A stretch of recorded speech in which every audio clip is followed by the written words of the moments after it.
घरी झोपलेल्या तरुणाची घरात घुसून धारदार शस्त्राने त्याची निर्घृण हत्या करण्यात आल्याची धक्कादायक घटना शहरातील गंजमाळ पंचशील नगर येथे घडली आहे। पांडू शिंगाडे असे हत्या झालेल्या तरुणाचे नाव आहे। शुक्रवारी पांडू आपल्या मोठ्या भावाबरोबर घरी झोपेत असताना रात्री 2:30 वाजता हा हल्ला करण्यात आलाय। यात पांडूचा जागीच मृत्यू झालाय।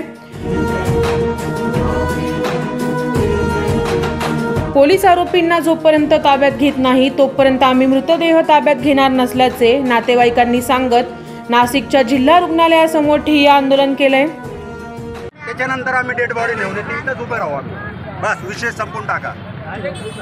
ते आरोपी टाका, इथं आम्हाला दाखवा, स्वतः पुऱ्या पब्लिकला आरोपी दाखवा,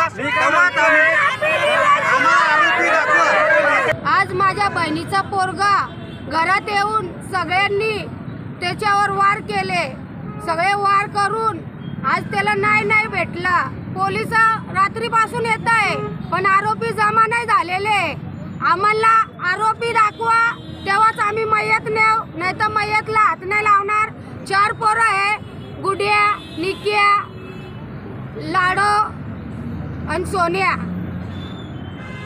या पोरांना जमा करा आणि आम्हाला दाखवा तरच आम्ही मयत नेऊ, नाही तर नेणार नाही। आमची मागे पुरा करा तरच आम्ही साईडला सरको। आमची आम्हाला न्याय पाहिजे, आम्हाला न्याय पाहिजे, न्याय पाहिजे, न्याय पाहिजे। भद्रकाली पोलीस स्टेशनचे क्राईम पीआय मोहिते यांनी तात्काळ आरोपीस ताब्यात घेण्याचे आश्वासन दिल्यानंतर नातेवाईकांनी आपला मृतदेह ताब्यात घेण्यास होकार दिलाय।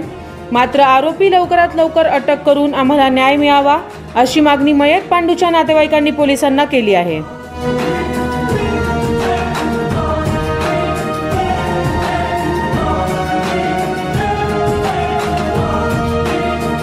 9 न्यूज महाराष्ट्रासाठी प्रतिनिधी अमर सोळंके, नाशिक।